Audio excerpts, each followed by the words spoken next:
Hello, welcome to the I'm Excited podcast. I am your host, David Hicks. Now, this is a word of warning to those of you who normally listen to me or watch my videos. It's normally something very serious. It's God or Jesus oriented, something like that. But I do dabble in comedy. And so today's podcast is just pretty much silliness. You may wonder why I do this. I love humor. I love comedy. It's a gift from God. You know, the qualities that we have, whether it's the ability to cry from one extreme to another, sadness, anger, then joy and peace and happiness, all the emotions that we have, you see them in God. You see them in Jesus. And being created in His image, the very qualities that God has, we have as well. And so laughter is a gift from God. And I believe God at times, God does laugh. The Bible actually talks about Him laughing. And so it is a gift, and I do like to use it. I do like to share it. And so that's what I wanted to do today. In fact, my wife, she knows how important comedy is to me. And, as much as she prays for me, which is, in all honesty, in all seriousness, more than I pray for myself, and she also likes to pray about my comedy.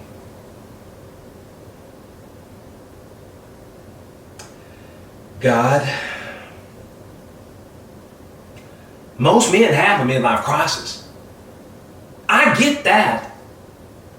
So why is my husband going off and having a midlife disaster? Please turn his heart away from telling knock-knock jokes. And whatever you do, don't let him make a fool of himself and me on the entire internet. Unless it's the only way he'll finally come to realize that he's just not that funny. And everyone listening to this podcast said, Amen. Now please don't condemn my wife there. 30 years of puns will do that to a spouse. But, in all seriousness, you may be thinking, Dave, what are you trying to do? You going to quit your job and become a stand-up comedian? Maybe that's what your wife is worried about. And to that, I say, no. I am never going to become a stand-up comedian. You know why? Because it's one of the dumbest job descriptions I've ever heard. Have you ever met anybody who said, hey, my name is Bubba and I'm a sit-down trucker? No, that's stupid. So no, I'm not going to become a stand-up comedian. I don't even consider myself to be a comedian. What I am is a humorist, meaning I'm a comedian attempting to lower your expectations. Also meaning that I am able to see humor in a lot of situations where most people cannot. And I tend to flesh it out. Unfortunately, one of the situations in which I've been having to find a whole lot more humor lately is in aging. Finding humor in getting old is starting to get old. I've been able to find so much of it. I remember the very first time that my body showed signs of getting older. I was staring in the mirror and trying to clean out the old facial tunnels.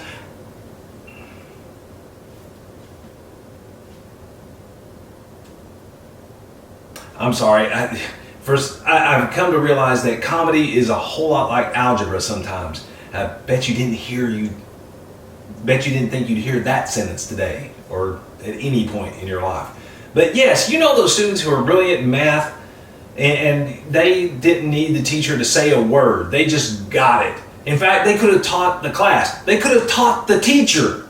They were so great at math. These are the same people that took a little bit extra, let me put it this way. These are the same people who, before being born, actually took a moment to work out a word problem, to figure out the perfect angle at which to exit that subterranean cavern that we call the womb. Others of you, when it comes to math, not so much. And so when I said clean out the old facial tunnels, some of you immediately knew what I was talking about. Others of you were kind of like, let X equal... Yeah, I'm stuck. My nose! I was trying to clean out my nose. And there was this one spot that I just couldn't get. And so it was driving me crazy. I started staring and looking closer and closer. And finally I realized I had a white hair in my nose. No one ever told me about that. Do you know how hard it is to get nose hair gel? Well, if it's not that hard, please let me know, because I'd like to get some. But yes, I was never warned about the old white nose hair thingy. Here's something else I was never warned about. The graph. The graph. So here we have time represented in years. 10, 20, 30, 40, 50, 60, 70, 80, plenty of years. For those of you listening to the podcast, I'm showing the boundaries of a normal histograph or line graph, that kind of thing, to give you a graphic illustration. On the side, going vertically here, we have minutes, 5, 10, 15, 20, 25. And whomever you are, write this line, put this line about wherever you want to, maybe at the 10 or 12 minute mark, and we'll kind of squiggle it all throughout the years, because this line stays relatively even. And what it represents is the amount of time it takes to go to the bathroom. Specifically, to do number 2. If you don't know what I'm talking about, it's losing weight the easy way. Now, that stays relatively the same throughout one's age. What they didn't tell me about was this line. Oh, it starts at maybe 10, 15, and then goes on up and up and up. And I know what some of you are thinking. This line that starts so low and goes so high, that's the amount of fiber one must consume in order to keep the amount of time it takes to do number 2 relatively the same as one ages. And while there may be some truth to that, no! This is the amount of time it takes just to go do number 1, just to pee. When you're young, it's like 10 to 15 seconds. It's like a firefighter turning a fire hose on and off. On, whoosh, off, done. But as I'm getting older, it's much more like what we do to faucets to keep the pipes from bursting in the winter. Drip, drip, drip.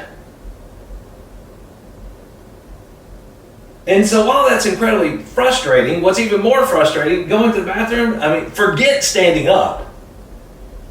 Because if urinals are the highway of the men's bathroom, once you've gotten past 3 times on either side, it's time to head to the back roads.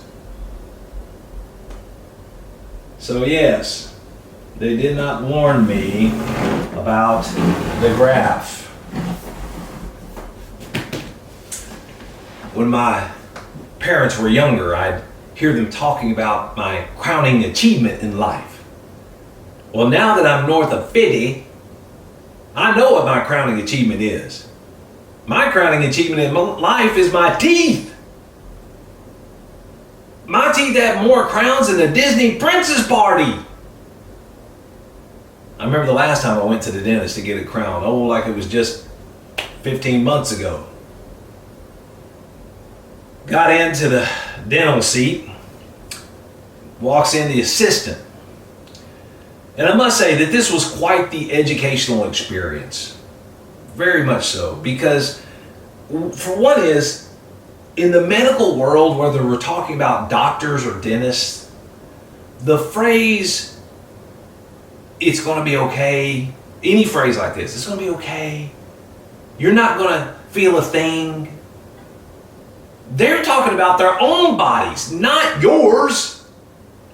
They're just trying to remind themselves that they're going to be fine.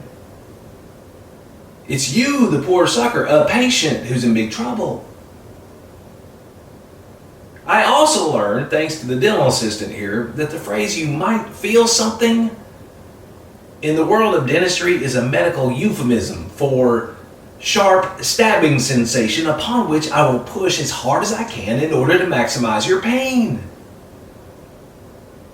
Which is exactly what she did. She got her little needle, filled it full of Novocaine, and then proceeded to induce a lot of pain before numbing my mouth.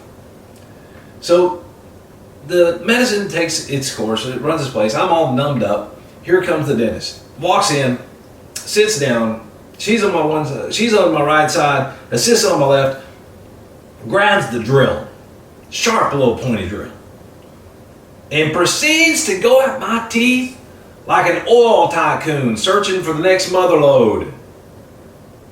I mean, she's just absolutely convinced if she just drills enough, deep enough in the right spot, boom, she's going to strike it rich. Meanwhile, her assistant has the little, the dental water hose in her hand and starts spraying in my mouth and keeps spraying in my mouth. And as this is happening, and I'm not the first comedian to observe this, I started to smell smoke. And this feeling of deja vu came over me. Smoke. Lots of water being sprayed. Smoke. Lots of water being sprayed. I've seen this somewhere before. And then it dawned on me. Holy mouth smoke! This is what firefighters do! They're trying to keep my mouth from bursting into flames! And as disconcerting as that was, what was becoming more disconcerting was all this water in my mouth. Because I don't know if you've tried to breathe through your mouth when it's underneath Lake Inferior, but it's incredibly difficult to do. In fact, it's not advisable. So fortunately, God gave us a backup plan. Our noses. It's just that there was so much going on at the time that for a moment there, I literally could not remember where my nose was. And then when I did remember where it was still, in theory, what I realized then is that I couldn't feel it. Captain Novocaine had so filled my mouth with whatever it was, I couldn't even feel my nose. I don't know if you ever tried to breathe through a nose that you couldn't even feel. But it's not that easy to get activated, shall we say. Start doing. Make the transition.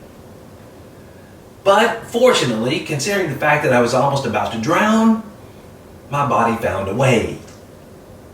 And I was able to breathe through my nose. So the dentist and her assistant, they go on and on and on and on and on, and finally wrap things up. The dentist is giving final instructions to the assistant, starts talking about the next appointment and yada yada yada, and finally says, oh, and let's get him the mouthwash, the prescription kind.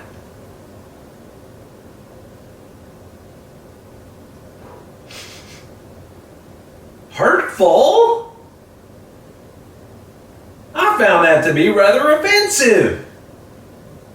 I mean, how could she even smell what my mouth breath was like underneath all that water? So, yeah. Between that and everything else that they had done that day, I was rather miffed. I was getting angry, upset. How dare they insult me that way? But then I started to console myself, thinking, well, okay, look, David, she's been at this for years, probably decades. They know what they're doing. It's going to be okay. So I check out. They hand me the prescription mouthwash. I grab it, and the person behind the desk starts giving instructions to me about how often I can use it and all this stuff. And she ends by saying, but don't use it too much. Really? Why? It's bad for your teeth.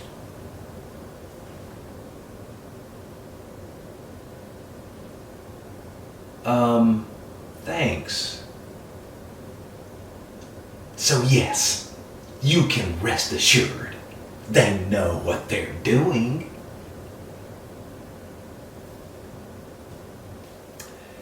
And now a word from today's sponsor. Has there been a little too much sag in your God-given seat lately? A little bit too much cush in your tush? Then try Buttocks, the world's only Botox injection for one's derriere. Buttocks. Yes, you could put off getting this done, but time is running out. Thank you for listening.